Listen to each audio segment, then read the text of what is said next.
Well, good evening again, everybody. 皆さんこんばんは。And I hope you enjoyed a good meal like I did with the lovely food put on by the ministry staff here.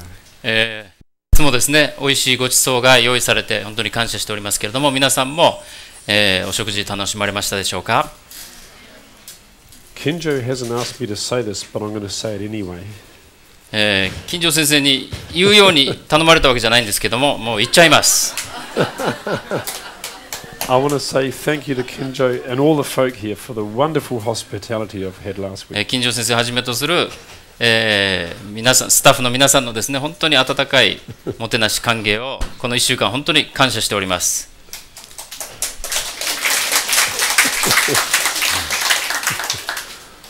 And also I'm very grateful because Kenjo said he has copies of these.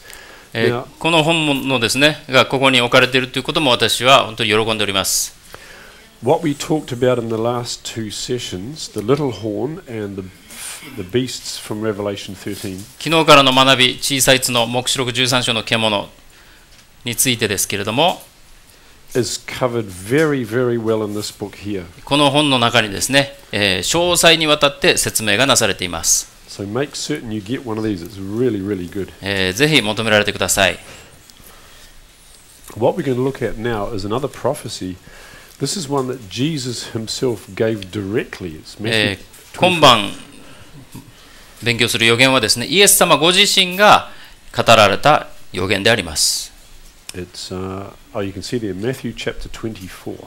マタイ24章から学んでいきます。Because Jesus knew the future. イエス様も、イエス様はよく将来、未来についてご存知であられました。He says, I tell you before it come, that when it has come to pass, you may believe that I am he.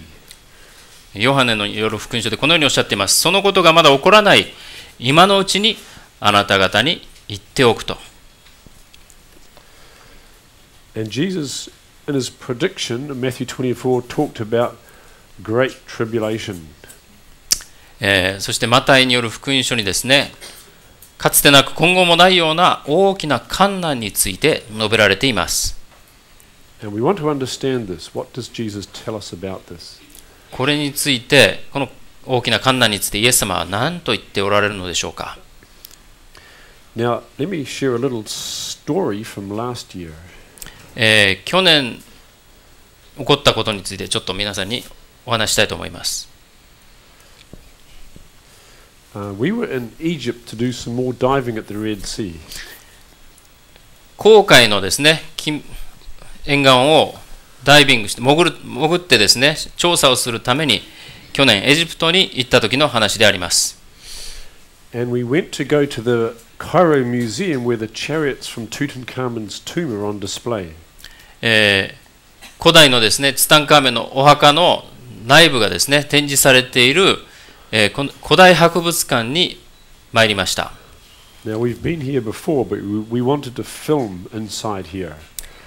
前にも何度か行ったことはあったんですけれども、去年行った時はですね、その展示物を、写真に収めようと思いました。But when we arrived, it was closed. ところが、そこに行ったらですね、休館日だったんです。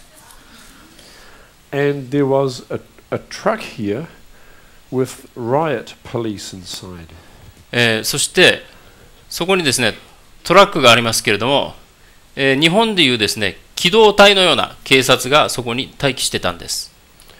And in other places around the square there were groups of riot police. 休館日というよりはもう閉鎖されていたんですかね。周辺にもですねこの機動隊のような警察が立っていました。Now have a look at this building here. この建物をご覧ください。Because a few days later, it looked like this. 数日後、このような状態になりました。And it was interesting being in a country that was going through tribulation. 大きなですね、なんか大変動が起こっていた、その時にですね、エジプトを訪れたわけです。You may have heard about the riots that were happening in Egypt last year. 去年エジプトで起こった暴動についても皆さんも記憶に新しいと思います。This was a huge popular movement rising up against the President Mubarak. 当時のムバラク大統領ですか？President Mubarak? 当時の大統領に対してですね、反対する運動が大規模に起こりました。You may have heard some about this on the news last year. 去年ニュースでですね、頻繁にご覧になったことと思われます。About a year ago. だいたい1年ぐらい前の話ですね。Now, it was interesting being in the country at the time, and don't worry, we weren't in amongst the crowd here, but interesting being in Egypt at the time.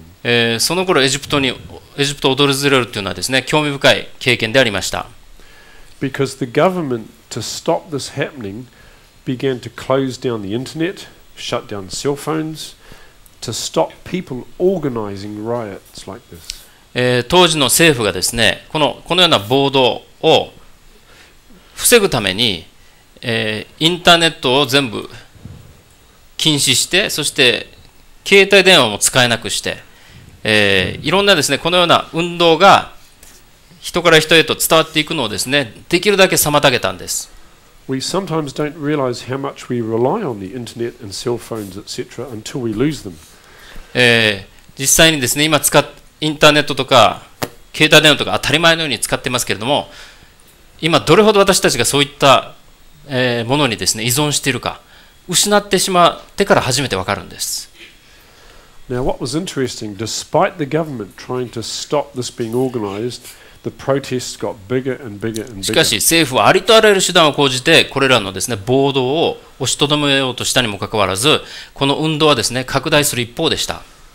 Something was informing the people of what was going on in their country.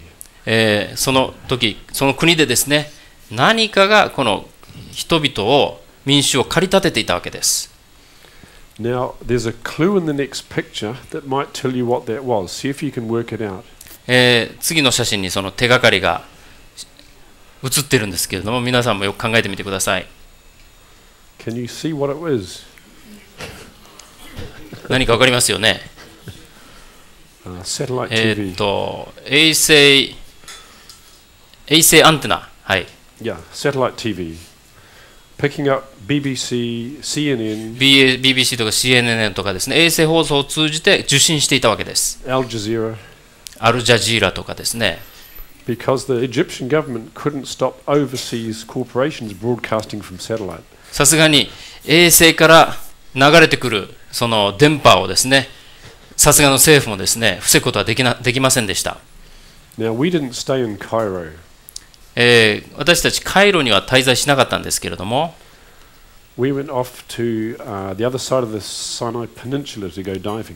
代わりにシナイ半島の向こうにあるですね、紅海に行ってダイビングをしていたわけです。And we had some good diving there. 非常にいい経験をしました。And of course, we took our little helicopter. またラジコンヘリも持って行ってですね、And we got some nice aerial pictures of where the Red Sea crossing started from in こ this の area. イスラエルの民が渡った場所と思われるところですね、上から撮ってきれいな撮影をすることができました。Just by the way, to give you an idea of how much area there is to look at. この辺り皆さんもこの写真でですね、よくご覧になられると思います。Can you see this little spot here? This ここにある点 white dot. ご覧になれますでしょうか。That little tiny white dot is us in the boat here. これがですね、私たちの乗っているボートなんです。So there is a big area to search. どれほど広大な場所かということを皆さん、これだけの広大な場所をですね、私たち潜って調査したんです。Now, one day we were walking back to the hotel. ある日、ホテルに向かって歩いていましたら、carrying a helicopter. このラジコンヘリを手に持っていました。And a police car saw us and pulled over and came out and said, "What is your job?" 警察の車がですね、私たちを見てすぐにそばに止めてですね、降りてきて、What is your job? Yeah, what is your occupation? お前たちの職業は何だと尋問されました。They were paranoid or very scared that we were foreign journalists. 外国からのですね、報道関係者だと思われてしまったわけですね。彼らはそういう人たちを特に恐れていました。They thought we were part of the trouble, broadcasting pictures showing all and keeping the riots going. エジプトのですね、いろんな報道を流して世界中に人々、また国内の人々を煽っている張本人の一人だと思われたわけです。And the secret police came around in their cars when the police called up the secret police. そしたらですね、秘密警察もまたすぐ後にやってきまして、And it took us nearly an hour to convince them we were just tourists. 私たちはただの観光客ですよっていうことをですね、説得するのに1時間ぐらいかかりました。But it was very interesting being at Nueva because things began to close down because of no internet and cell phones. しかしエジプト中がですね、インターネット、携帯電話の使用ができなくなっていたので、このヌエイバっていうこの辺りでもです、カイロから離れた辺りでもですね、いろんな不自由なことが起きてきていました。Shops began to run out of bread, for example. 例えばこの地方のですね、食料品店でもですね、パンが買えなくなってきました。Petrol stations, for example, ran out of fuel because they could not order the trucks to come and bring more. ガソリンスタンドでも燃料をですね、供給することができなくなってきました。このガソリンの注文とかがですね、うまくできないわけです。We went to this one to fill up our van, but they said, "Sorry, we've all run out." 車のに燃料を入れにですね、ここに立ち寄ったらありませんと言われてしまいました。And we began to get concerned that maybe we're going to be stuck in Egypt, and we didn't want to be there forever. もしかしたらもうここから動けなくなるのではないかと心配しました。いつまでもいたくなかったんですね、ここには。But we had a very, very nice Arab taxi driver. アラブ人のですね、優秀なタクシー運転手を雇っていましたので、And he said, "Don't worry, I have a drum of diesel at home, and I can get you up to the border, even if no more diesel trucks come." もし燃料がですね、全く届かなくなっても、私は家にちゃんとドラム缶いっぱいの軽油燃料ありますから心配しないで大丈夫と、安心させてくれました。And we were very grateful, so we could stay there and finish our diving and filming. それで安心してですね、そこにとどまって必要な調査をして帰ることができました。And when we finished, we went up to Israel, and this is in Israel now. そのエジプトでの調査を終えてからイスラエルに参りまして、This here is a fortress called Masada. この丘はですね、マサダと呼ばれている場所です。Has anyone heard of Masada? マサダという場所、ご存知の方いらっしゃいますか？ Some of you, yes, okay. 何人かいらっしゃいますね。This is interesting because it relates in an indirect way to Matthew 24. この場所はですね、マタイ24章と間接的に、関係している場所なんです。There was a fortress up here built by King Herod. かつてヘロデ王によって築かれた要塞がてっぺんの方にありました。And when the Jews rebelled against the Romans, そしてユダヤ人がですね、ローマ人に対して反乱を起こしたときに、they took control of this fort. この要塞をですね、占領してしまったんです。And when it was excavated by the archaeologists, ここをですね、考古学者たちが発掘調査しますと、they found these coins which you can see at the youth hostel at Masada.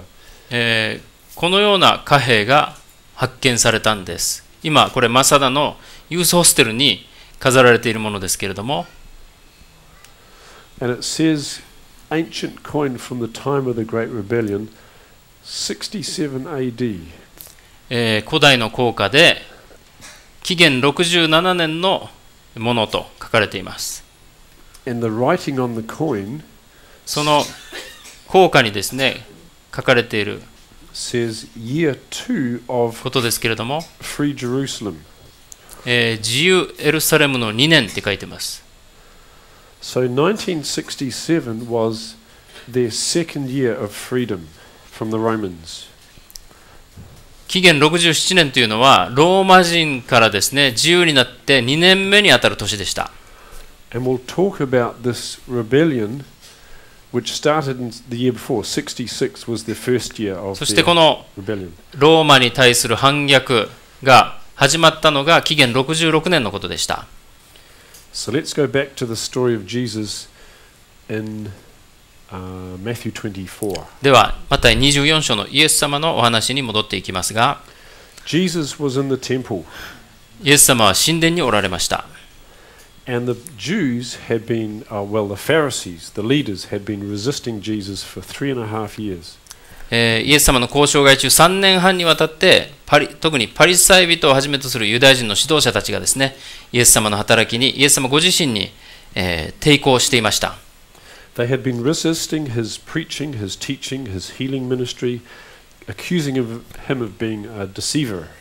イエス様のおっしゃること、やることなすことにすべて反対してですね、彼を、ペテンし、呼ばわりしたんです。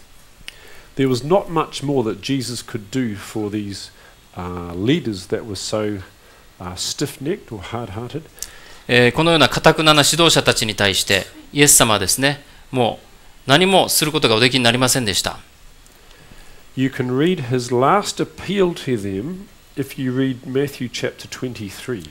マタイ23章を見ると、イエス様のですね、彼らに対するユダヤの指導者たちに対する最後の訴えが、読み取れます。You don't have to read it now, we won't read all of it now, but essentially Jesus was saying, "Woe to you, scribes and Pharisees, hypocrites," over and over, and telling them all the bad things they've done. マタイ23章を見ると、繰り返しパリサイ人たちに対してイエス様はですね、あなた方は災いである。あなた方は災いであるとおっしゃっています。そして彼らに最後の警告を発しておられるわけです。It makes for interesting reading, something to do at home. Read Matthew chapter 23. ぜひですね、今はやりませんけども、お家に帰ってからこのマタイ23章をお読みになってください。And finally, at the second to last verse, he says about the temple, he says, "Behold, your house is left unto you desolate." そして最後になってマタイ23章の最後ら辺でですね、イエス様は見なさい。あなた方の家、つまり神殿ですね、は見捨てられてしまうとおっしゃいました。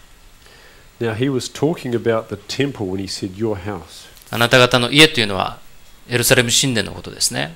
Now that's interesting because at the beginning of his ministry, 興味深いことにイエス様はこの交渉外の初めにあたり、he called it my father's house. 神殿をですね、私の父の家と呼ばれました。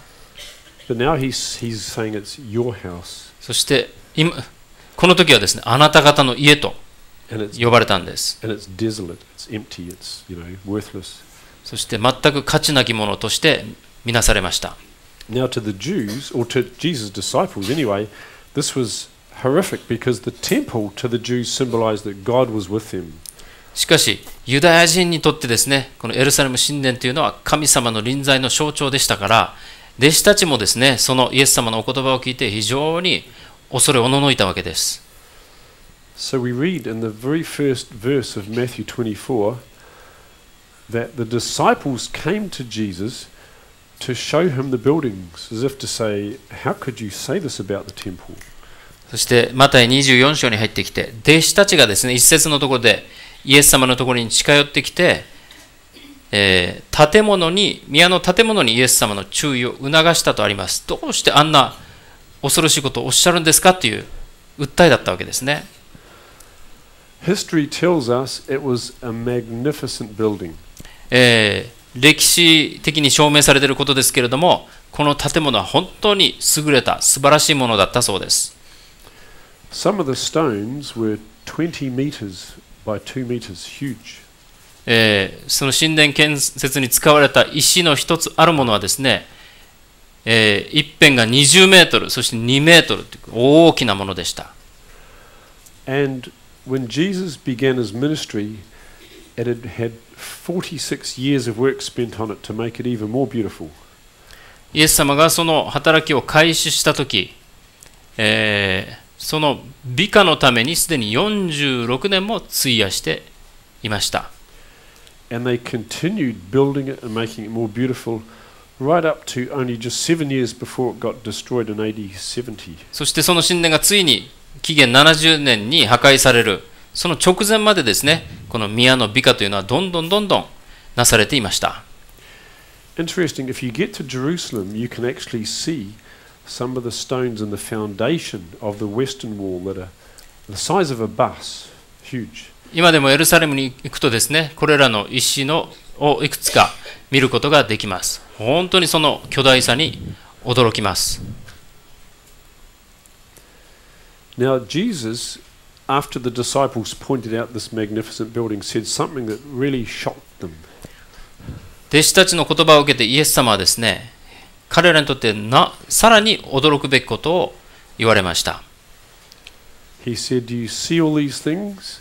Not one stone will be left on another that won't be thrown down." あなた方はこれらすべてのものを見ないか、よく言っておくその石一つでも崩されずに、そこに他の石の上に残ることもなくなるであろう。Oh, yes, there's. Yep, and the same is recorded in Luke.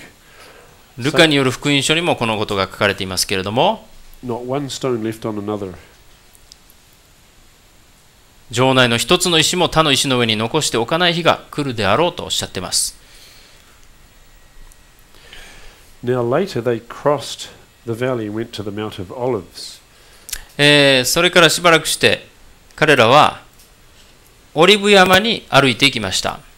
And the disciples, it says, came to him and says, "Tell us, when shall these things be? When shall these things happen?" オリブ山に来てから弟子たちがイエス様のところに来てですね、こっそりと来て、どうか話してください。そんなことがいつ起こるのでしょうか。And what is the sign of the, how does it read again? The sign of thy coming in the end of the world.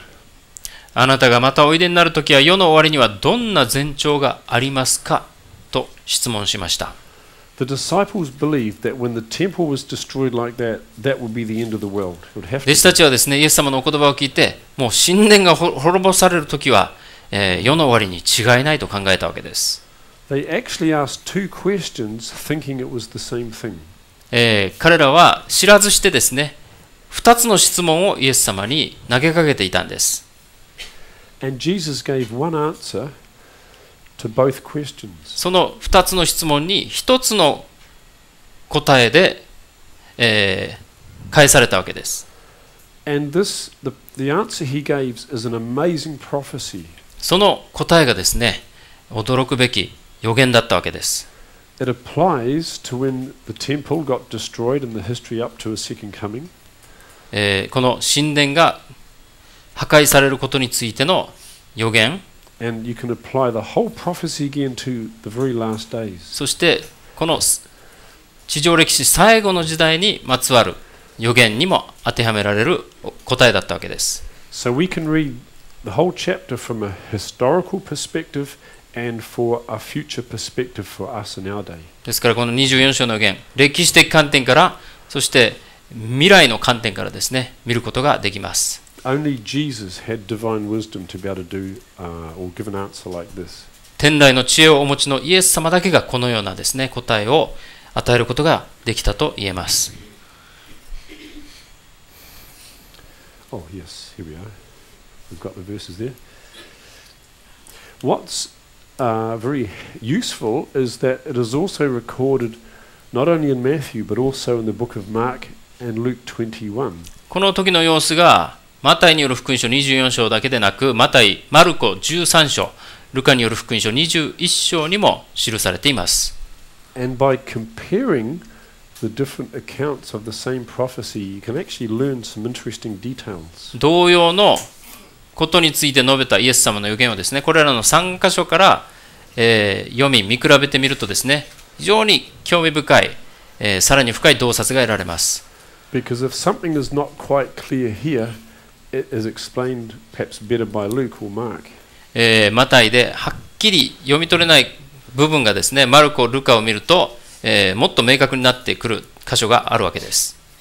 And that's a very good principle for Bible study, is to let the Bible, one passage of a Bible, help explain another. これも聖書研究のですね、鉄則といいますか、正しい研究するにあたっての原則ですけれども、私たちは聖書で聖書を学んでいくことができるのです。Now these are you can see here the parallels between the three chapters. これら3つの章をですね、見比べてみると、いろんな共通点が見受けられます。You can see the same subject is being talked about. 同様のことについて語っておられますね。宮について。So that's to illustrate how it's the same account. 同様のことをイエス様が述べておられる、3箇所であるということ、これから一目でわかります。Yes, so right, yeah, we saw that there. Two questions, one answer. Right. Okay.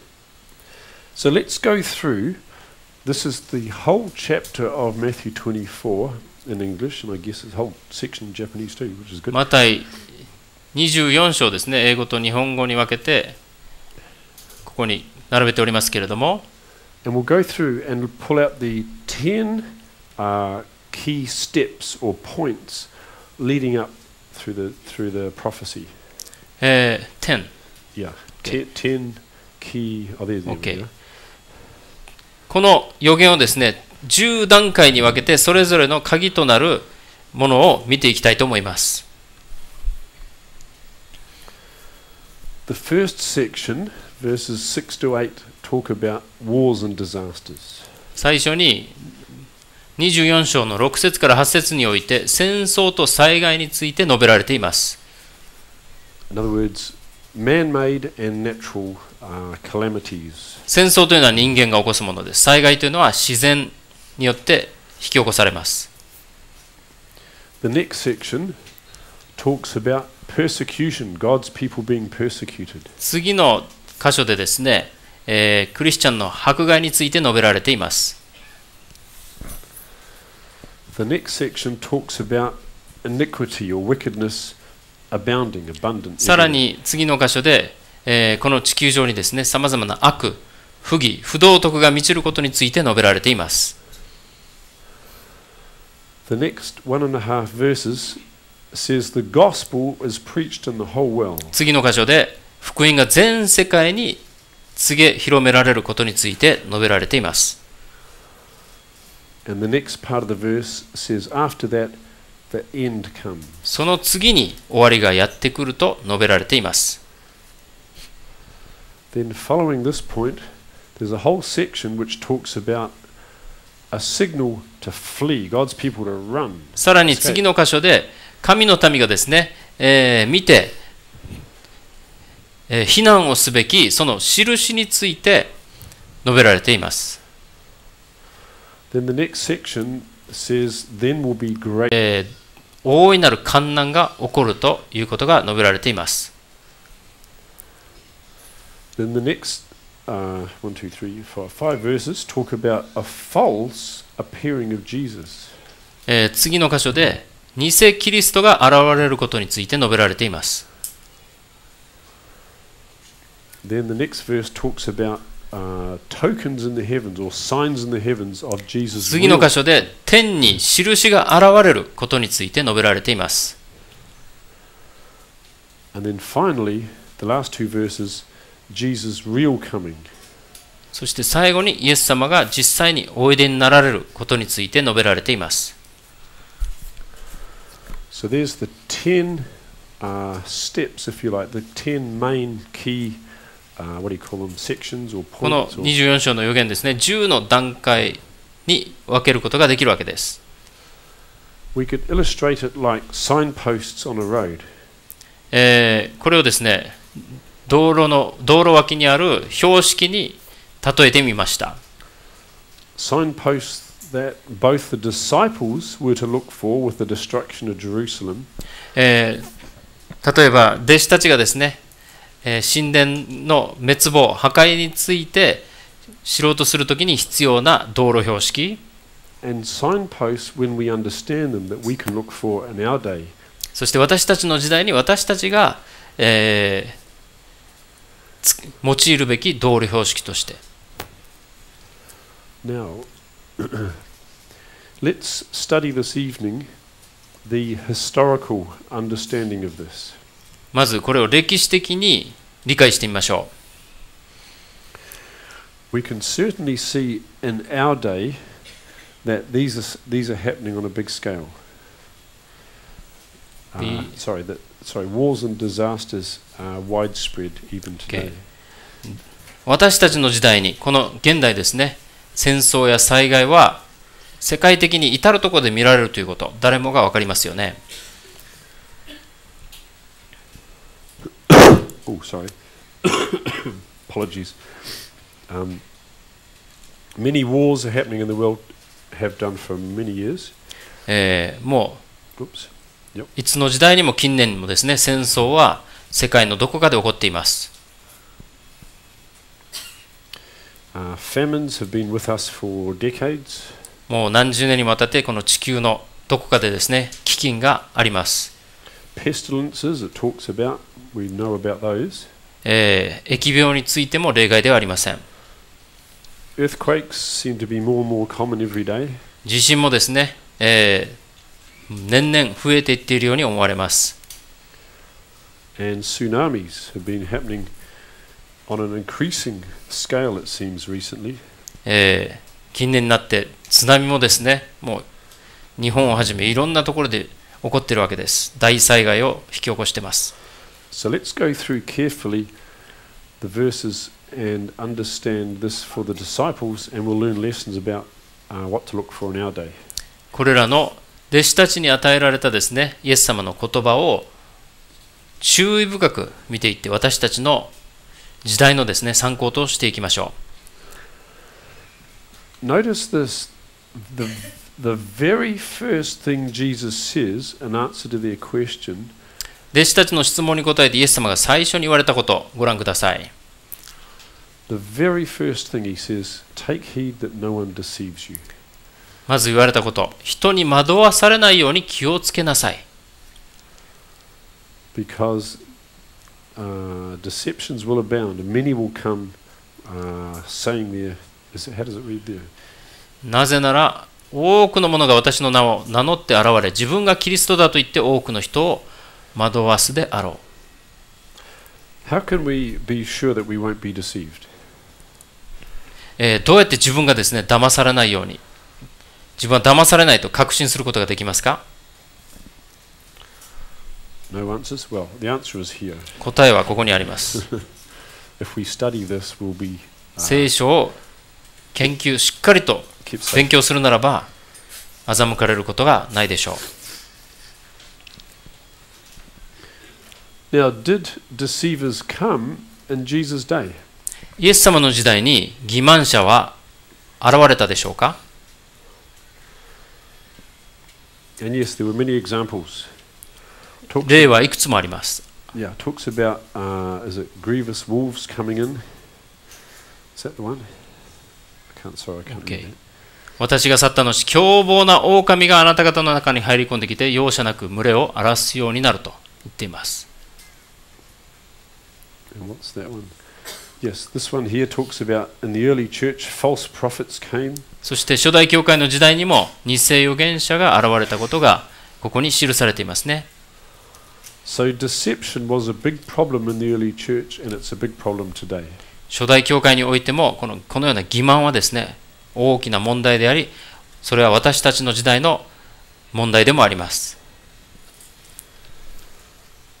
Then the next section is talking about wars and rumors of wars. そして次の箇所でイエス様は戦争と戦争の噂について述べておられるわけです。And it says all these does that say the beginning of sorrows? Yes, okay. These are just the beginnings of troubles, sorrows. そしてすべてこれらは生みの苦しみの始めであると言われました。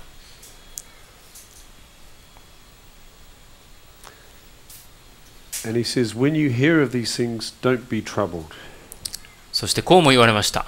戦争と戦争との噂を聞いても慌ててはいけないと。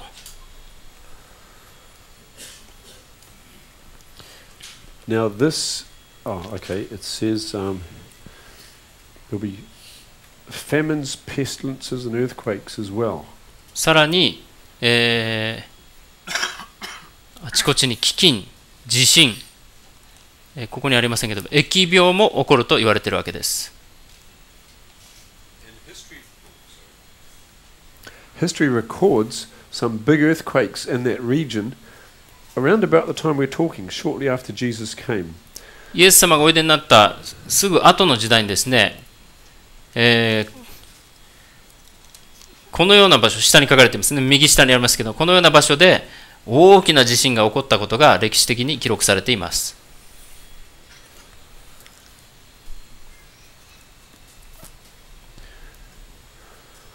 Then comes the next part where it says, そして次の部分でですね、in verse 9 it says, 9節 They'll deliver you up to be afflicted, shall kill you, and you will be hated of all nations for my name's sake. あなた方は私の名のゆえにすべてのために憎まれるであろう。その時多くの人がつまずき、また互いに裏切り憎み合うであろうと言われました。The previous things like earthquakes and famines, that's the kind of thing you'd read in the newspaper or watch on the 6 o'clock news. 戦争とか、飢饉、災害、こういったものは私たち普段のですね、ニュースで報道される出来事であります。But now this is getting much closer to the heart, isn't it? This is much closer to home. This is getting personal. しかしもっとですね、この次の部分では個人的な事柄、私たち個人個人に関わる事柄が述べられています。So the devil is tightening the ratchet, if that's the right word. That's a tricky expression. Or tightening the screws, or applying the pressure more. だんだんサタンがですね、私たちを追い込もうとしているというんでしょうか。And did this happen in Jesus' day? イエス様の時代にも迫害は起こりました。Very much. For example, Stephen was stoned to death, we read in Acts 7. 例えば、使徒行伝に記録されていますけれども、ステパノという人が石で撃ち殺され、殉教したわけですね。And another verse, like in Acts, it says, concerning this sect, which is the Christians, we know that everywhere it's spoken against. そして、使徒行伝28章には、この宗派、キリスト教については、至るところで反対のあることが耳にも入っていると書かれています。So yes, the early Christian church suffered persecution. 初代教会も迫害に苦しんだことは歴史上はっきりしているわけですね。The next step was false prophets and deceivers arising. 次の部分で、偽預言者をはじめとする欺瞞者について述べられています。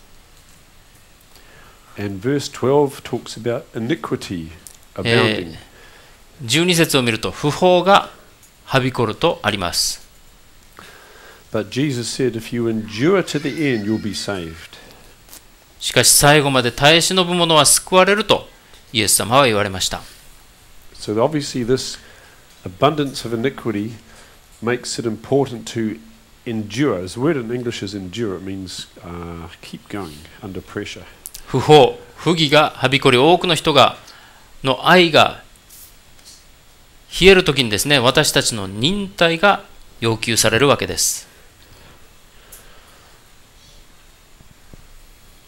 And yes, deceivers arose, as we know, talks about the mystery of iniquity is already working, Paul said in Thessalonians. そしてパウロがテサロニケ人への第2の手紙で言ってますけども、不法の秘密の力がすでに働いていると言いました。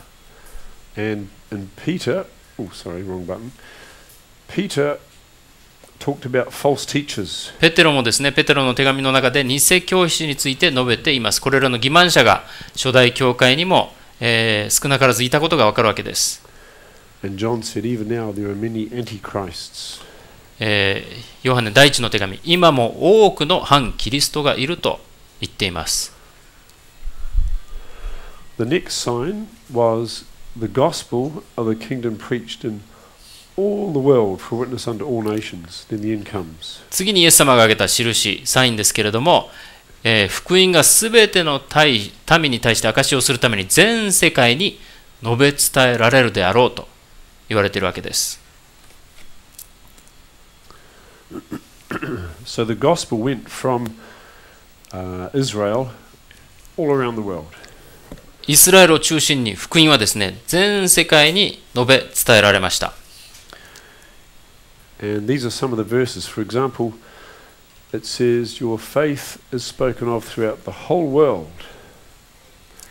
ローマ人への手紙に書かれている言葉です。信仰が全世界に言い伝えられている。And Paul was writing this a number of years after the gospel began to go. この福音がですね、伝えられ始めてから何年か経ってパウロがこのようなことを言っているわけですね。And here's another one where he says, Their sound went into all the earth to the ends of the world. これもパウロが言った言葉です。その声は全地に響き渡り、その言葉は地の果てまで届いた。And he said in Colossians, The gospel was preached to every creature under heaven. コロサイ人への手紙の中でパウロはこのようにも言いました。福音は天の下にあるすべての作られたものに対して述べ伝えられたと。So under the power of the Holy Spirit poured out at Pentecost, the disciples went all over the place. 聖霊の力を受けた、初代教会の人たちはですね、その力に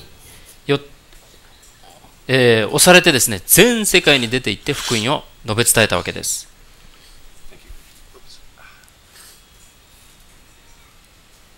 Do you know which one of the disciples came to China? 弟子たちの中で中国まで伝道に行った人いたのお分かりでしょうか？誰だったか。Yes, very good. その通りです。トマスです。Yes. And he went through India too, by the sound of it. 彼はインドを通ってですね、中国まで行きました。So, yes, anyway. Yep, fantastic. Now, after the gospel has gone to the whole world, そのように初代教会の時代にですね、福音が全世界に述べ伝えられた後、it said the end would come. Actually, I'll pick it up. イエス様の言葉を借りると、それから最後が来ると言われています。Yeah, see, after the gospel goes well, the end comes. 福音が全世界に述べ伝えられてから最後が来るとイエス様は言われましたね。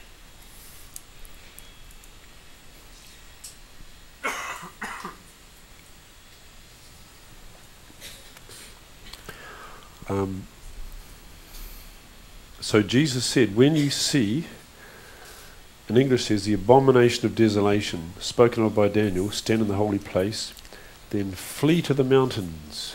そして15節から見ますと、ダニエルによって言われた荒らす憎むべきものが聖なる場所に立つのを見たならば、その時ユダヤにいる人々は山へ逃げよと言われました。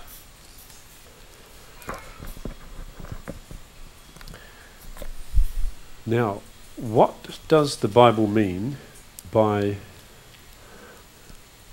what is it, in English it says the abomination of desolation. How does it read in Japanese? What does it say? Something similar? Okay, yeah. So what is this abomination of desolation? How do we understand this? ではこのイエス様が言われたところの荒らす憎むべきものとは何のことでしょうか？何のことを言ってるんでしょう？ If this was the only verse we had, it would be quite a mystery because it doesn't explain it. 荒らす憎むべきものという言葉が聖書の他の箇所に出てこないとしたら、もうこれ謎のままだったと思います。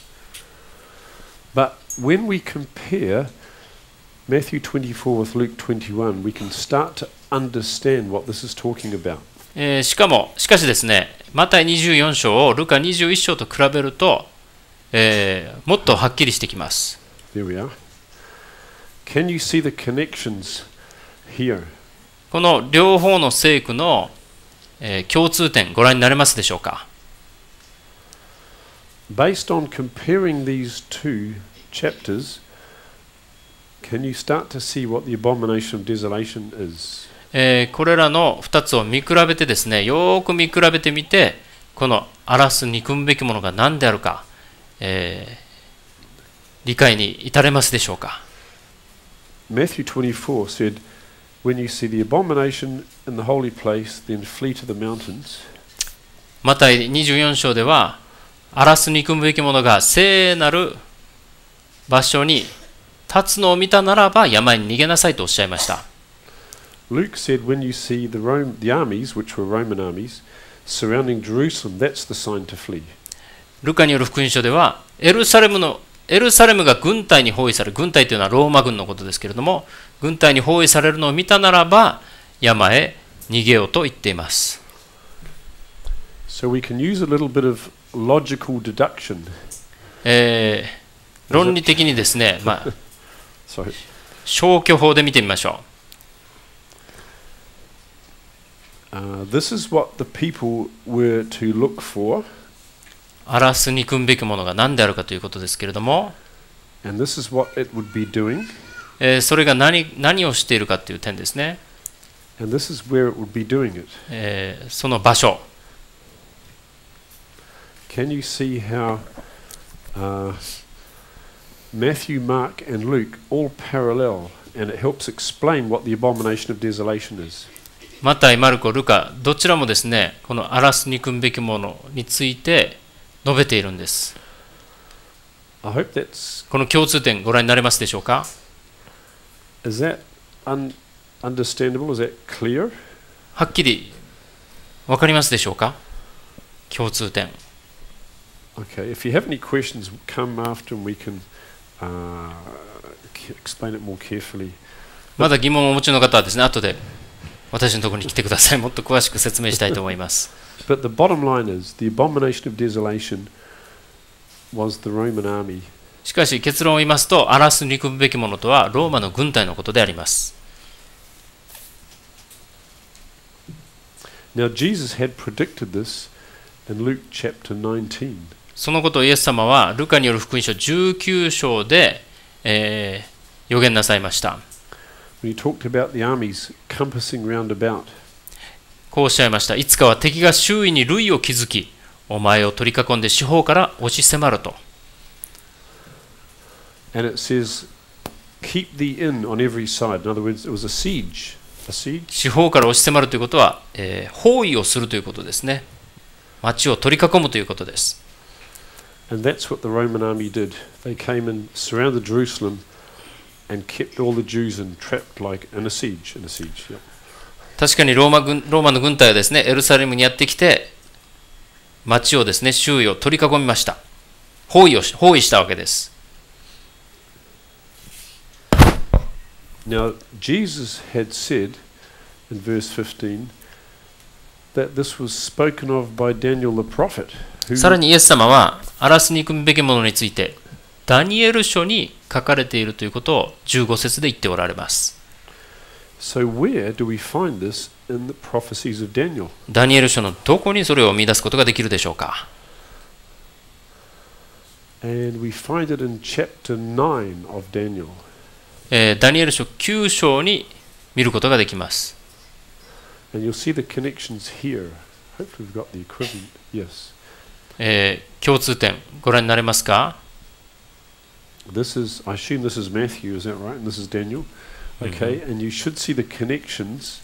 この関連している部分をご覧になれると思います。線でちゃんと親切に誰かがやってくれてますからね。And this is what Jesus was telling his disciples to read and understand.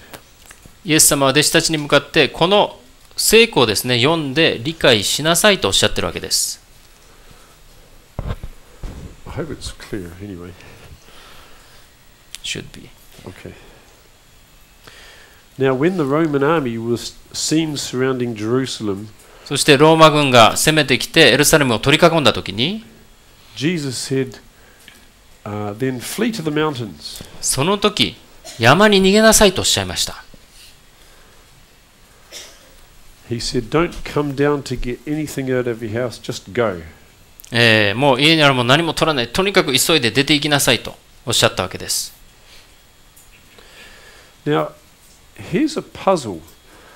If the Roman army came and surrounded Jerusalem and kept them in, how then could you flee out of the city? Because you'd be going right through the Roman army.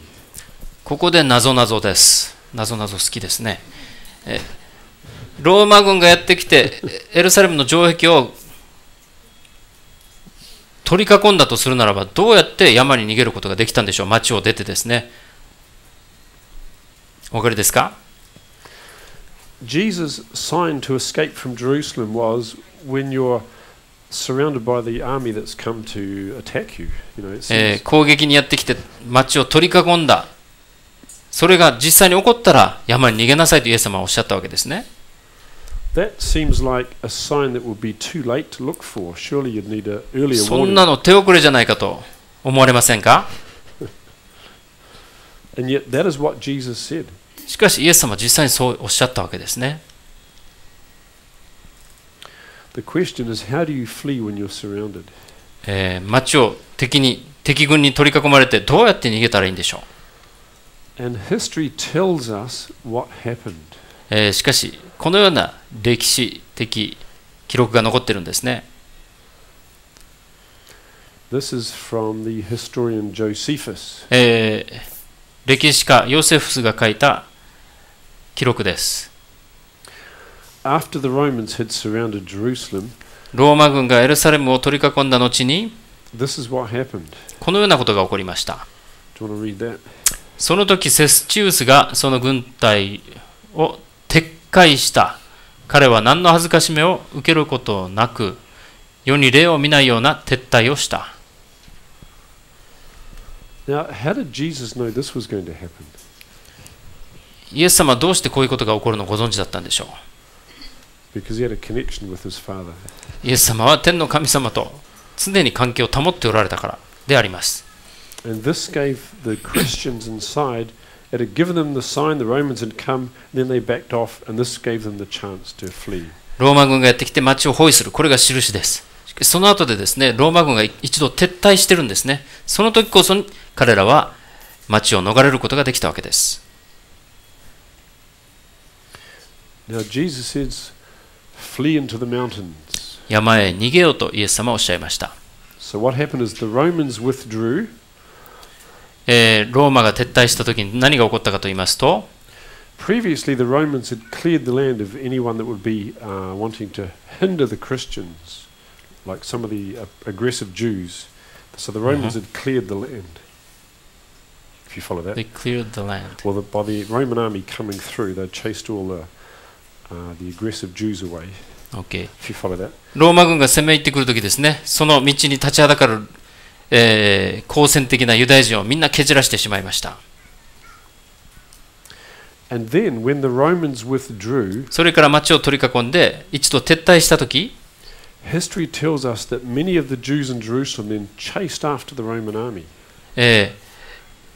中でですね、籠城していたユダヤ人たちは、ローマ兵たちが逃げていったと思ってですね、彼らを後から追いかけていったんです。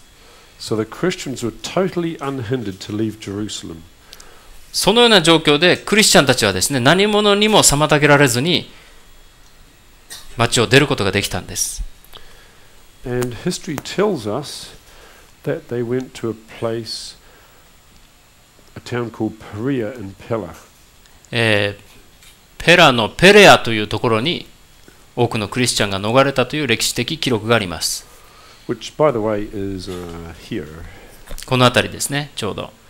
It's about a little over halfway up towards the Sea of Galilee, on the other side of the Jordan. ヨルダン川を渡って、ガリラヤ湖に行く途中あたりですね、ペラというところがあります。そこに逃れたそうです。And from there, they probably dispersed around the world, I guess, around other places. まあそこからですね、またそこを拠点に至るところに散らばっていったはずです。There we are. Then, in AD 70, そして紀元70年になって、the Romans returned to punish the Jews for what happened. ローマ軍は再び攻めてきました。ユダヤ軍たちを征伐するために、ユダヤ人を征伐するために。Because actually what happened, I forgot to mention, when the Jews chased after the Romans, they caught up with them and actually killed a lot of the Roman soldiers by surprising them. その3年前にですね、ローマ軍が撤退したときにユダヤ人が後を追いかけて、彼らに奇襲攻撃を仕掛けてですね、多くのローマ軍を殺してしまったんですね。And that was in AD 66 when that happened. これが起こったのが紀元66年のことでした。That's why the coins at Masada from AD 67 the next year said Year 2 of Freedom. ですから先ほどお見せしたマサダで発見されたコインにですね、紀元67年を自由の年2年目と記していたわけです。But the Romans never forgot and regrouped their forces and came back in AD 70. しかしその時の屈辱を忘れることなかったローマ軍はですね、紀元70年に戻ってきました。And after another siege, there we are. There's a description in Japanese. And they surrounded Jerusalem again in AD 70, and there was another long, horrific siege, a really bad siege. その時の包囲はですね、かなり長い期間続きました。ここからが悲劇の始まりですね。There were horrible things happened in Jerusalem the second time. その第二の包囲の時にはですね、エルサレムで本当に悲劇的なことが起こりました。But all of Jesus' followers were gone. しかしその時にはもうイエス様を信じる人たちはみんないなくなっていたわけです。And finally the Romans broke into the city. そしてついにローマ軍はですね、エルサレム城内に侵入してきました。And they were furious. 彼らはですね、本当に残虐なことをユダヤ人たちにしたわけです。And there was a huge slaughter and destruction followed. 大虐殺が起こり、このエルサレムの町自体が破壊されてしまいました。The general wanted to save the temple. It was a beautiful building. 時の将軍はこの美しい神殿をですね、破壊したくなかったんですけれども、But a soldier threw in a torch or firebrand and the building caught alight. ある兵士がですね、この建物に松明を投げてしまいました。And the whole thing went up like some descriptions say like a volcano, it looked like. まるで火山噴火のようにですね、その場所は瞬く間に焼けてしまった。Melted and ran down through the cracks in the rocks. そしてこの神殿にですね置かれていた金、黄金がですね、その熱で溶けてどんどん流れ落ちて、その裂けた部分に、建物の裂けた部分にどんどん流れ落ちていったわけです。Because the temple had much gold inside it on the walls and on the ceilings and everywhere. 神殿の内部はですね、内装はかなりの部分黄金が使われていました。And in order to get this gold, the Roman soldiers began pulling apart the whole temple mount. ローマ軍たちはその黄金をですね回収しようと徹底的にその建物をですね破壊してしまったわけです。And remember Jesus said not one stone will be left on another. イエス様が神殿を築いている一つの石も他の石の上に残らない時がやってくるであろうと言われましたね。The Roman soldiers accomplished that when they were looking for traces of gold. After all the fighting, they just ローマ兵たちはその建物のですね流れ込んでいった金を回収するためにこの予言を自ら成就したわけです。And all the temple buildings were just totally dismantled. その結果、この神殿の建物がですね完全に破壊されてしまいました。Now Jesus in Luke 21ルカ21章でイエス様はこのようにおっしゃいました。had said, Woe to the women that are with child in those days, and that give suck, for there shall be great distress and wrath upon this people. その日には、身重の女と血のみ子を持つ女とは不幸である。Because the Jews were suffering horrible starvation in the siege before the Romans broke in. ローマ人たちがこの攻め込んできたときですね、ユダヤ人たちはとてつもない飢餓状態にあったんですね。食べ物がなくて苦しんでいました。Now what's amazing is God had shown this to Moses 1500 years earlier. その遡ること1500年前に神様は実はですね、モーセにこの時の状況を見せていたんです。Oh, sorry. And you can read the prophecy in Deuteronomy 28. 新明記28章にこの時の様子がですね予言されています。and it talked about women who would eat their own children out of hunger in the siege. その中にですね、女たちがあまりにもお腹が空いて自分の子供をですね、煮て食べると書かれているんです。That was predicted by Moses. If they were not faithful to God, this is what would happen ultimately. モーセを通して、もし神の民が神様に、忠実であり続けなければ、このようなことが起こってしまいますよと予言したわけです。Now, to the Jewish mind, eating human flesh was an absolute abomination. As a ユダヤ人にとって、人間の肉を食べるということはもう考えられない。とんでもない汚らわしいことだったわけですね。Yet the Jews had rejected Jesus' ministry for 3.5 years. しかし、3年半の交渉外にわたってユダヤ人たちはイエス様にですね、抵抗し続けました。And then they rejected the disciples' ministry, trying to preach the gospel to them for years afterwards. それから何年もですね、福音を述べ伝えていた弟子たちにもユダヤ人たちは反対したわけです。And so these predictions by Moses were ultimately fulfilled. モーセを通して与えられたこの予言が成就する結果となりました。They didn't have to be. It was the Jews' choice, but they chose to reject the gospel message. これは条件として与えられたものだったんですね。もし不忠実だったらこうなるよと。ユダヤ人が忠実であり続けたらこのような結果を招かなくて済んだわけです。And history records, Josephus records this happening. その時の様子をヨセフスも記録しています。It's a lot to read, but should we read? Essentially, If you want me to. Okay, go for it. お読みします。ある一人の女がいて名前をメリーと言った。彼女は名高い家系のものであった。彼女は全く不自然なことをしようとした。まだ血のみ子である自分の子供を捕まえていった。さあおいでなさい。私の食物となりなさい。いきなり子供を殺してその半分を焼いて食べ、半分を隠した。この食物は嫌な匂いがしたので、人々は何を食べたのかを見せないと彼女の喉を切断すると脅迫した。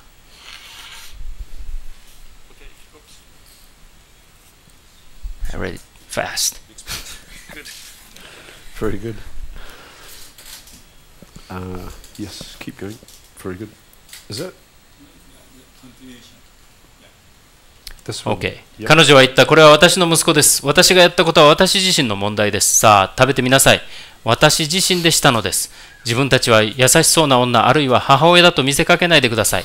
あなた方が良心的で私のやったことを意味嫌う。半分は食べたのだから、半分は残すことも私の自由です。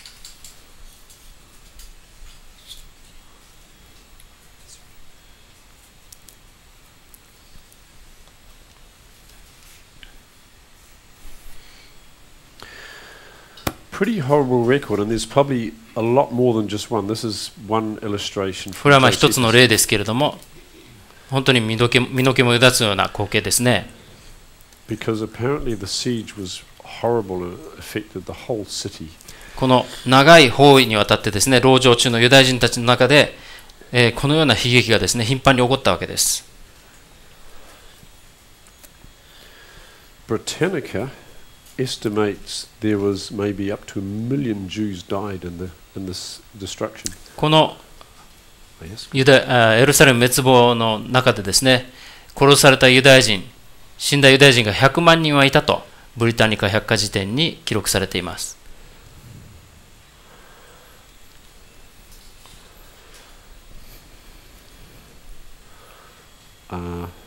Yes. To finish off, where Jesus says not one stone on another, not only was the temple pulled apart looking for gold, but Caesar himself gave orders to demolish the entire city. イエス様が一つの石もその他の石の上に残ることはなくなるとおっしゃいましたけれども、ユダヤ人たちがですね、黄金を取るためにこの宮を破壊しただけじゃなくて、カイサル、皇帝ですね、兵と都と神殿をすべて滅ぼせという命令を出したとあります。Now, this is the old city of Jerusalem today when you visit there. 今日のエルサレムの光景ですけれども、The walls around the city were destroyed by the Romans. ローマ軍によって破壊された城壁、今では The walls you see here are 建て直されてますけれども、from the Ottoman, the Turkish Empire. Ottomans? Turkish, Muslim. They rebuilt. Okay. Yeah, they rebuilt Jerusalem. そして後になってですね、オットマン帝国、トルコの人たちがこの旧市街の城壁を再建したそうです。You can see here the stones from Jesus' time, the bigger ones. この大きめの石はですね、イエス様の時代から残っているものです。And the stones from the later reconstruction. 上の部分のですね、小さい石は、後に再建された時に使われたものです。You might be familiar with this. This is the Wailing Wall or Western Wall. ここは嘆きの壁として有名なところですね。Now, some people have looked at this and thought, wait on a minute, didn't Jesus say not one stone on another? しかし、ある人がここを見てですね、あれ、イエス様は一つの石も他の石の上に残らないとおっしゃったのではないだろうかと言いました。Sorry. And aren't these stones from Jesus' time? そしてこれらは大きめの石はイエス様の時代から残っているものだろうと問うわけです。The answer is yes. So why are there still one on another? では、なぜこのイエス様の時代からの石がこのように積まれた状態で残っているのでしょうか。And this is where it pays to read the Bible very carefully for exactly what it says. Because, and I'll find the verses for you. If I can find it. Yes, right, here we go. What Jesus was talking about was what the disciples showed him. And the disciples came to show him the buildings of the temple. イエス様がおっしゃっていたのは宮の建物についてでありました。Does it say buildings there? Yes. Okay, fantastic, yes. So what Jesus was referring to were specifically the buildings of the temple.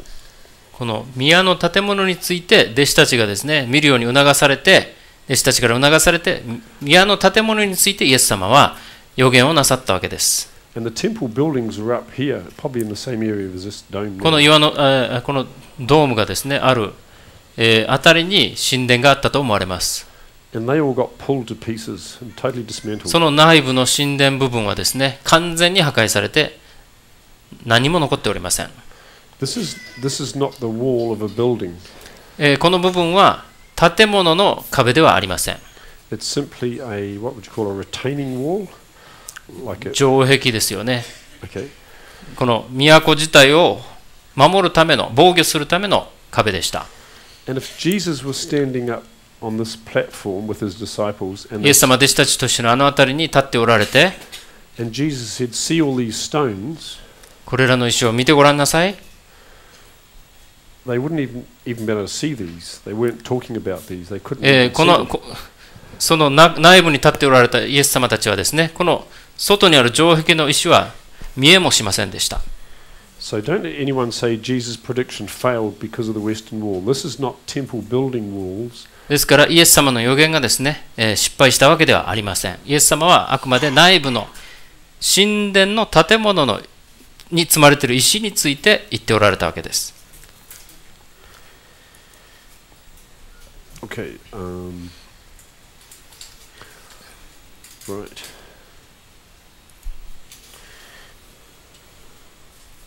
Okay, yes. Jesus said, when he told them to flee, pray that your flight be not in the winter, nor on the Sabbath day. イエス様がこうおっしゃいました。あなた方の逃げるのが冬、または安息日にならないように祈れと。And this shows Jesus' deep concern for his people.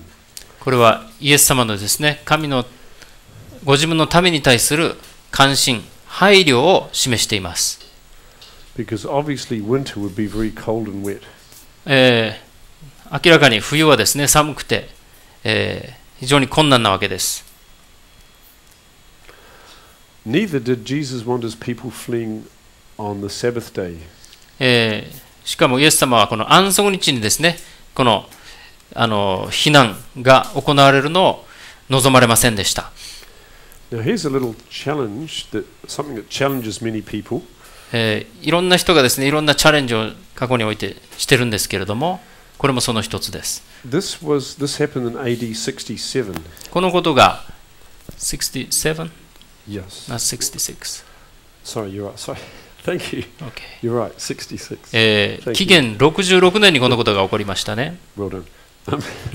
It shows that 30 years after Jesus' ministry, he was still expecting his people to be keeping the Sabbath. 30年、イエス様の時代から30年後にですね、イエス様はまだ彼に従う人たちがユダヤ人と同様に安息日を守っていることを、期待していたわけです。望んでいたわけです。Because some people believe that on the resurrection morning, Jesus changed the day from Sabbath to Sunday. ある人たちはイエス様が復活になさった時からですね、誠実が土曜日から日曜日に変わったと考えています。またそのように主張していますね。Sorry, but this shows that even years later, he was saying, "Pray that you don't have to flee on the Sabbath." しかしそれから何十年も後のことについてイエス様は、その日が安息日に当たらないように祈りなさいとおっしゃったわけです。Then Jesus said, "Will be great tribulation." そしてそれから大いなる患難があるであろうと、起こるであろうとおっしゃいました。So after having answered the first part of their question about the destruction of Jerusalem, he now looks forward way down to his second coming. ここでイエス様はですね、神殿の破壊について、滅亡について語り終えられてから、終末時代のですね、大いなる患難について述べておられます。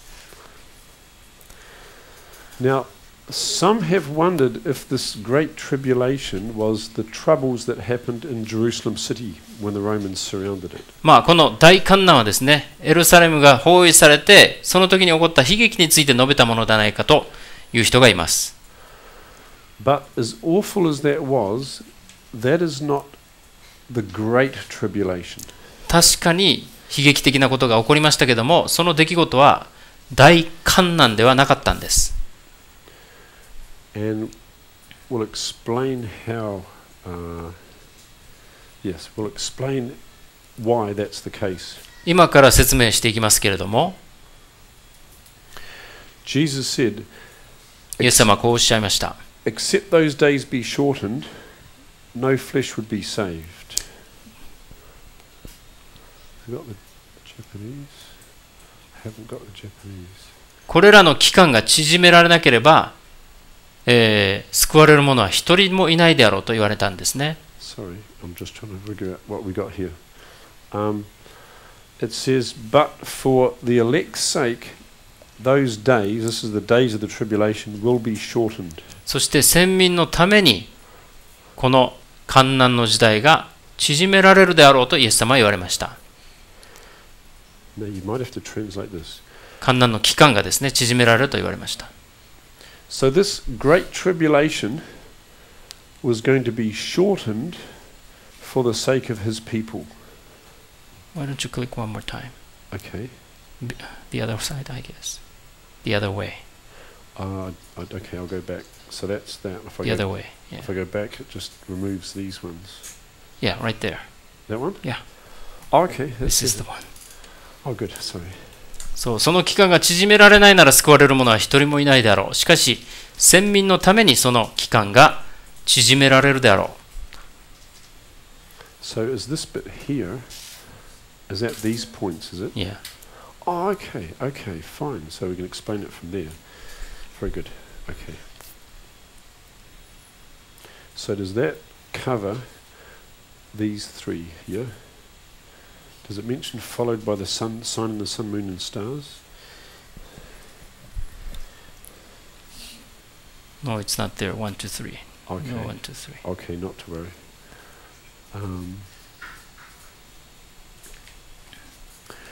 The great tribulation Jesus spoken of イエス様がお語りになったところのこの大いなる患難というのは was between Jerusalem being destroyed イエス様、エルサレムが滅亡してから、and Jesus' second coming, which イエス hasn't 様がおい happened. でになる再臨の時までの間に起こるものであります。What happened? What has happened since Jerusalem got destroyed up to our day?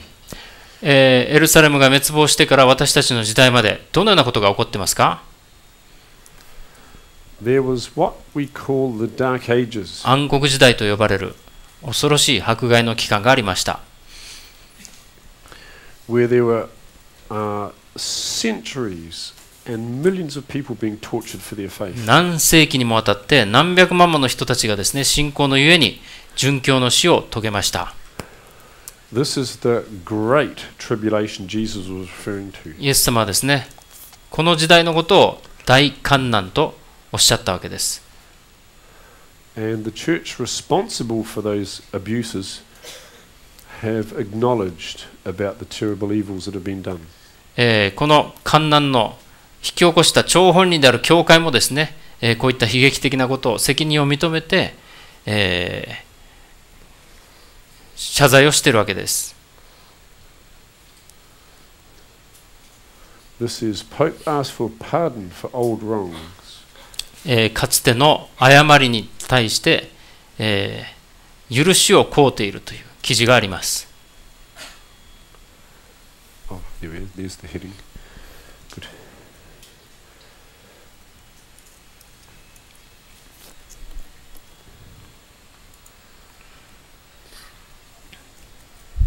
Some people estimate during the Dark Ages 100 million people died at the stake. ある人たちの換算によるとですね、この何世紀にもわたる暗黒時代に、殉教の死を遂げた人の数は1億人以上であったという言われています。And we've read that. I won't go into great details. You know, we are very, very blessed that we don't live in the Dark Ages. 私たちはこのような時代に住んでいないことをですね、本当に感謝すべきであります。People forget today just how barbaric those times were. いかにこの時代がですね、野蛮な時代だったか、私たちの多く、現代人の多くが忘れてしまっています。And the freedoms we enjoy today, we inherited from the Protestant reformers. 私たちは彼らのおかげで、宗教改革者たちのおかげでですね、今のこのような自由を享受しているわけですね。Who rose up against the hundreds of years of abuse that was going on. 彼らはですね、このような、迫害の時代を長年にわたって耐え忍んでくれました。For over 1,000 years, people sought refuge in the wilderness areas. 1000年以上もですね、迫害を逃れた人たちは荒野に逃れて、人目につかないところに逃れて隠れ住みました。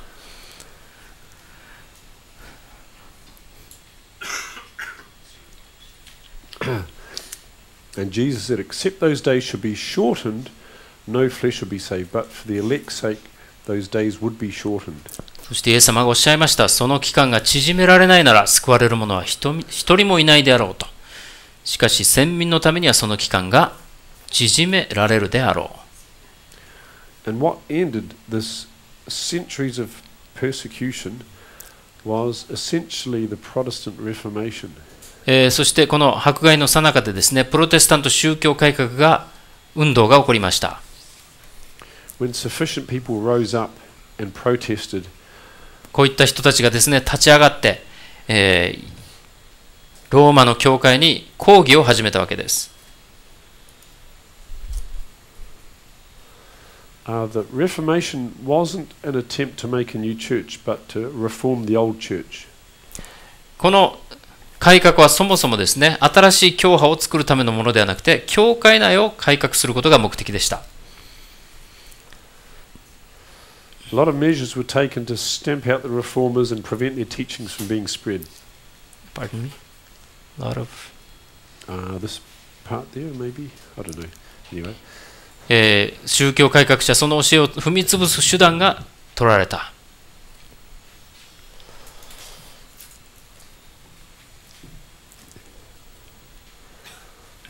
This is actually a very... How long have we got? Oh, yeah.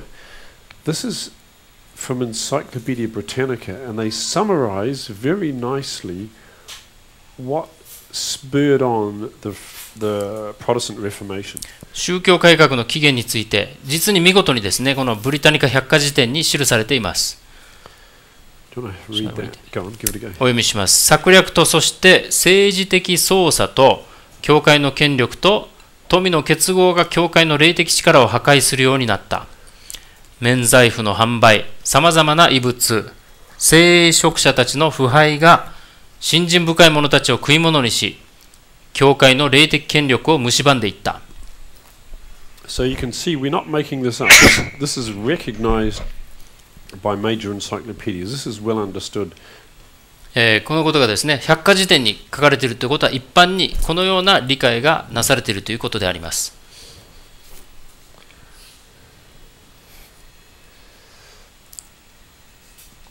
Boy, there's a lot we could share. We just got to.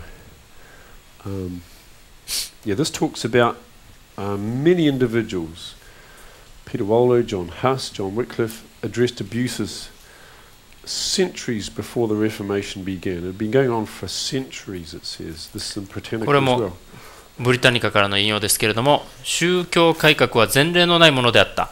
聖フランシスやピーター・ワルドや、ジョン・フスやジョン・ウィックリフ、1517年以前の中世時代の宗教改革者たちは何世紀にわたる教会の乱用に対して抗議した。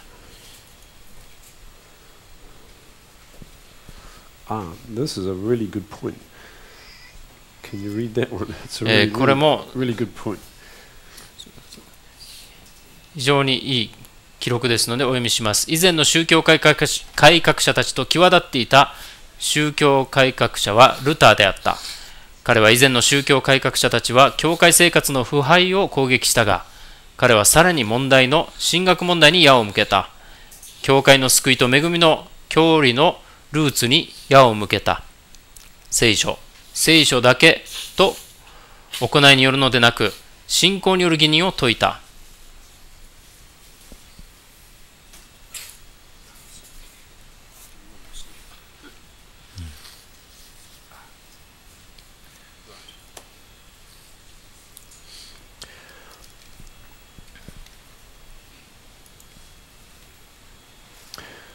Let's consider what the Protestant reformers stood against, because this is going to become very relevant in the future.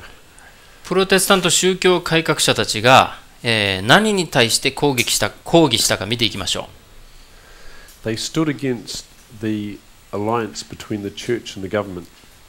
教会と政権の一致、同盟について抗議しました。They stood against the interference of civil powers in matters of people's personal faith. 宗教の事柄に政府の権力が介入することに対して抗議しました。They stood against the persecution of anyone based on their religion. 個人の宗教に対する迫害に抗議しました。They stood against restrictions concerning the beliefs of anybody. 個人の信条に関する抑制に対して抗議しました。They were against restrictions on the freedom to preach somebody's faith. 個人の信仰を説教する自由を抑制することに対して抗議しました。They were against the destruction of anyone's religious writings. 個人の宗教的執筆を破壊することに対して抗議しました。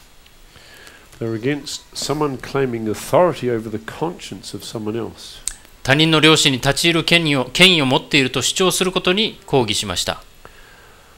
They were against condemning a person without a public hearing. 公聴会なしに人を、罪に定めることに対して抗議しました。Because at that time, people just disappeared if they were accused of being a heretic. They'd vanish.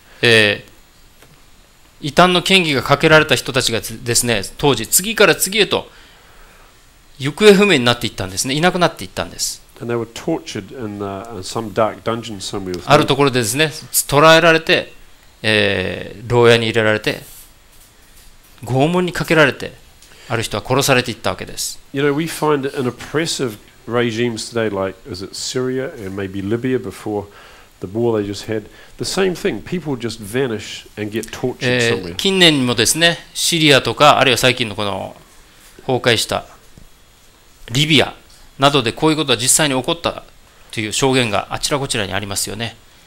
And we are horrified. We think that's utterly barbaric that there's no public hearing. But this is how it was in the Dark Ages, and it was the church that was doing it. It wasn't some oppressive regime government, Arab government.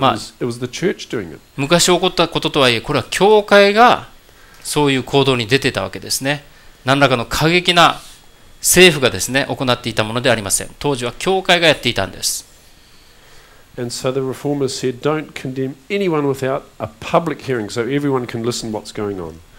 そういった公聴会あるいは裁判を行わずして人を罪に定める有罪判決を下すってことはいけないことだという改革者たちが抗議したわけです。They're also against restricting freedom to associate together. さらに他の宗教と交わる自由を制限することについて抗議しました。You know, we take for granted that here we are as a group of people, we've come together to talk about the Bible, to look at things, to share. This would have been illegal during the Dark Ages. 私たちは、このようにですね、自由にいろんな人たちが集まって聖書についての研究会をしていますけれども、当時はこういうことはですね、絶対にできないご法度だったわけです。This kind of meeting is illegal in some countries of the world today. 今日でもある国ではですね、こういった集会は禁止されています。And we look at those countries and think, man, I'm glad we don't live there. そしてそういった国々、There are oppressive regimes in the world that would stop this kind of meeting. こういった集会に対してですね、非常に厳しい扱いをする国は今でもあちらこちらにあります。And yet all during the Dark Ages, that's what all of Europe lived under. しかし暗黒時代、全ヨーロッパがですね、このような状態にありました。So if it sounds like we are being very hard on the Roman Catholic system, it's because people have forgotten just how oppressive it really was. もしかしたら昨日今日の集まりでですね、私たちこのローマに対して厳しすぎはしないかという印象を持たれた方いらっしゃるかもしれませんけれども、本当に教会はですね、これほどの恐ろしいことを中世時代行っていたんです。And that's why God had so much to say in the Bible about it, to identify it, to say, look out, this is a dangerous system. しかも神様がですね、聖書のたくさんの紙面を割いて、これらの勢力をですね、この勢力を明らかにするように私たちに、促しているわけです。そして気をつけなさいと言っているわけです。非常に危険な組織であると。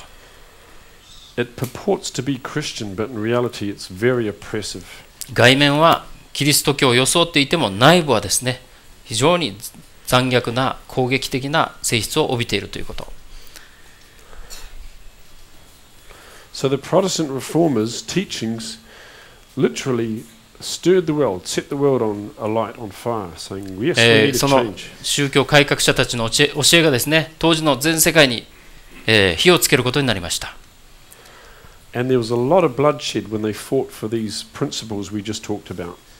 これらの原則のために戦おうと立ち上がる人たちがいた結果ですね、さらに多くの犠牲者が出ました。And may we be ever grateful, because now we live in a society that has come out of that darkness and we can associate freely together. そしてこういった人たちが戦ってくれたおかげで私たちが今このような自由をですね、享受していること、忘れがちですけれども、私たちはですね、こういった人たちに追っているということ、感謝すべきであります。Now, after the Great Tribulation, このような大観難の後に、the next sign Jesus said was, 次の印としてイエス様はこのように言われました。Jesus said, if anyone says, lo, here is Christ or there, believe it not. 見よ、あそこにキリストがいる、いや、あそこにいると、人々が言い出したらそれを信じてはいけないと言われました。Good. Because Jesus said, false Christs and false prophets will arise and show wonders. So if it were possible, they would deceive the elect. なぜなら、偽キリスト、偽預言者が現れて、印と奇跡を行い、できれば先民をも惑わそうとすると言われているからです。Some important things to learn from this are, これが印、サインとして挙げられているわけですね。こういったことが。that if we see miracles taking place, is that proof that God is doing them? どこかで誰かが奇跡を行ったときに、それを神様からの印だと皆さんは考えますか？神様が行っていると。The answer is no, because false prophets can do miracles. 答えはいいえであります。偽預言者も奇跡を行うことができるからです。Another thing too, it says only the very elect would not be deceived. Elect will not be deceived. Yeah, it says only if it were possible they'd deceive the very elect, but they obviously can't deceive them. できれば先民を惑わそうとするとありますけれども、先民は惑わされることはありません。And the sad fact of the matter is, majority of Christians are deceived on some points. しかし、クリスチャンのですね、かなりの部分の人たちがこの欺瞞にはまってしまうでしょう。Jesus said, "Don't be deceived by false Christ coming." 偽キリストが現れても騙されてはいけませんとイエス様はおっしゃいました。He says, "Because as the lightning comes out of the east and shines to the west, this is how the coming of the Son of Man will be." 人の子がどのように現れるかイエス様はきちんと言っておられる、伝えておられます。ちょうど稲妻が東から西にひらめき渡るように人の子も現れるであろうと。Nobody will have to come to you saying that Jesus has come back and you missed it. You need to go out to the desert to see him. だから人々が見よ、彼は荒野にいると言っても出ていくな、また見よ、部屋の中にいると言っても信じるな。Because when Jesus comes back, it'll be like the lightning. イエス様がおいでになるときはもう誰もが分かるようにですね、稲妻のようにひらめき当たるからです。We had some lightning here last night. ゆうべかなりの雷でしたね。And I wasn't sleeping. 思わずしばらく眠れませんでした。So the message Jesus is giving us is no one will have to tell you, because when it happens, you're not going to miss it. 誰かがですね、キリストがあそこにいるっていうのはそんな必要はなくなると。もう誰もが分かるような印が現れるから。If anyone does come and say you missed it, he's over at the shopping mall or somewhere there, you can know that won't be Jesus. 誰かが、いや、あそこのショッピングセンターにイエス様が現れたよって言ってもですね、もうあれは偽物だと。見に行く必要はないわけです。Now it's interesting, yes, Matthew 29 talks about the signs that will appear after the tribulation time. Has it got? Yes, great, it has, fantastic.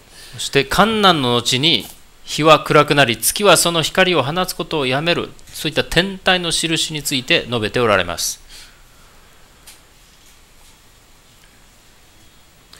And if you look at Revelation, 黙示録を見てみると、it mentions the same signs but also adds an earthquake.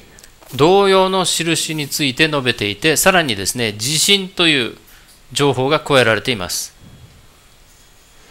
So that means after the tribulation of the dark ages, つまり、暗黒時代という大患難の後に、we should expect these signs to have occurred. こういった印が天に現れることが予想されるということです。Starting with a big earthquake. まずは大地震が起こる。I'll go through these real quick. So there was an earthquake, the sun went dark, the moon became blood, and the stars fell. さらに太陽が暗くなり、月は血のようになる。そして星が落ちてくる。So let's look at history and you'll see that these did happen. こういったことが実際に起こった歴史を見てみましょう。This is when the persecutions of the Dark Ages 大迫害、大患難の時代がありました。came to an end. And just before that was a huge earthquake in Lisbon in 1755. 1755年にですね、この迫害が終わる頃に、リスボンで大地震が起こりました。it was felt. The earthquake was here, but it was felt all around here, right across. この円で囲っているあたりまでこの地震はですね感じられたそうです。Huge earthquake. 大規模な地震でした。This is the tsunami wave that went out. それの地震によって起こされた津波の規模ですね、これは。And scientists have read the accounts of people in Portugal and estimate how big this earthquake was. 当時の人たちのですね、これがどれほどの規模の地震だったかということ、記録があるんですけれども、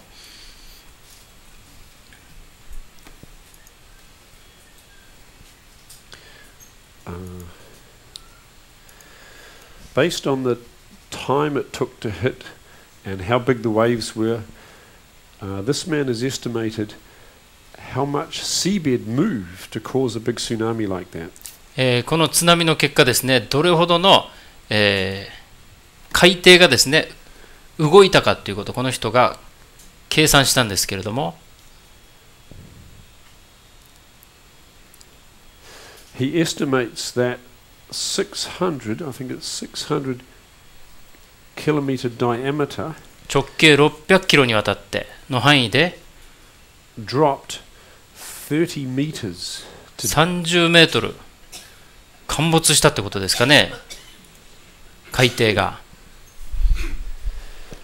Now, to get an idea of how that compares with last year's earthquake off Japan, これをですね、昨年の東日本大震災の規模と比べてみましょう。we know the horrible tsunami that caused.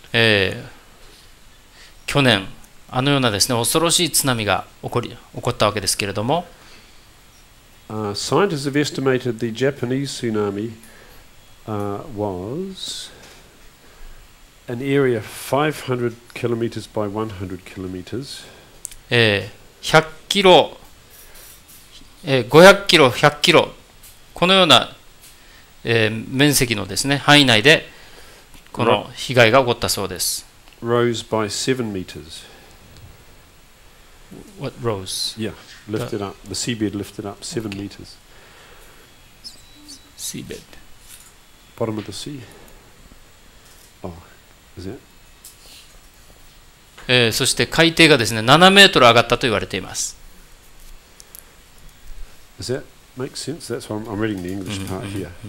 So, 500 by 100 kilometers moving up 7 meters caused the devastation we saw last year. 去年の地震で500キロ、100キロの範囲でですね、7メートル海底が隆起して、その結果、あれほどの規模の津波になったそうです。This one was 600 diameter, a circle, dropping 30 meters. リスボンの地震では、600キロの直径で表される円内がですね、30メートル海底陥没が起こったそうです。So it was even bigger than the Japanese one. ですから、これだけでもですね、昨年の東日本大震災よりも大規模の地震だったということがわかるわけです。And it just devastated everything around the coastline. そしてこの震源地付近ではですね、本当に悲惨な、状況になりました。Okay. Then,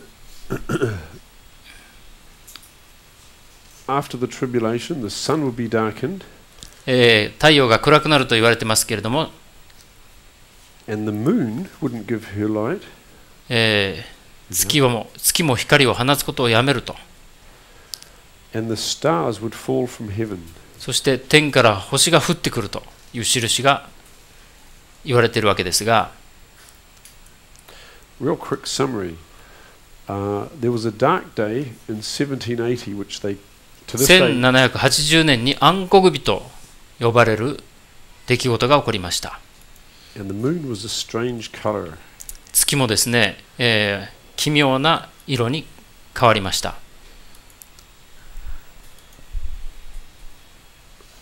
And it fits very nicely what the Bible said. この聖書の予言とですね、を成就するような出来事が起こったわけです。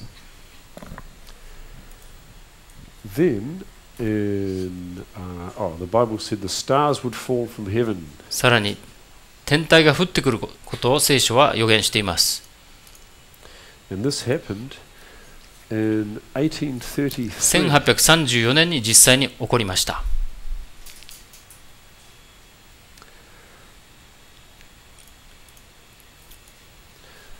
So you had these dark day stars falling all on schedule.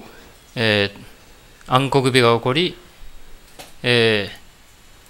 星が降ってくるような出来事が起こりました。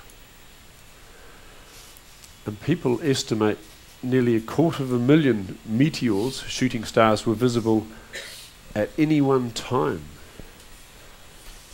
240以上の隕石がボストンの水平線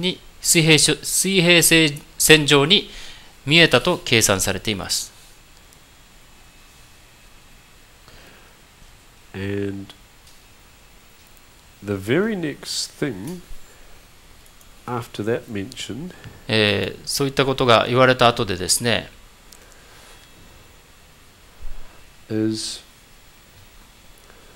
after the stars falling, is the powers of heaven being shaken.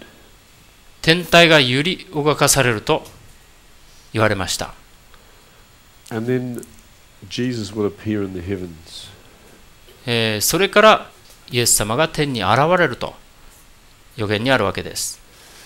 So according to the prophecy, the next major thing we are going to see is ですから予言によるとですね、予言の成就が次なされるとしたらこの出来事なのであります。Jesus is overdue. Overdue, or he should have come before now. イエス様はもっと早く来られてもよかったと思うんですけれども、But in his mercy, he is waiting for us to get ready. イエス様は憐れみのうちに私たちみんながですね、この日に備えるようにと願っておられるわけです。待っておられるわけです。But he won't wait forever. しかしいつまでも待たれるわけではありません。And we're about to go through the final tumultuous events when all those prophecies are repeated very rapidly and Jesus comes back. こういった終末の予言がですね、今から次へと実際に起こって、あっという間にですね、終わりがやってくる。そのような時代に私たちは今、生存しているんです。Thank you. And Brother Kunjo will hand it back to you. ありがとうございました。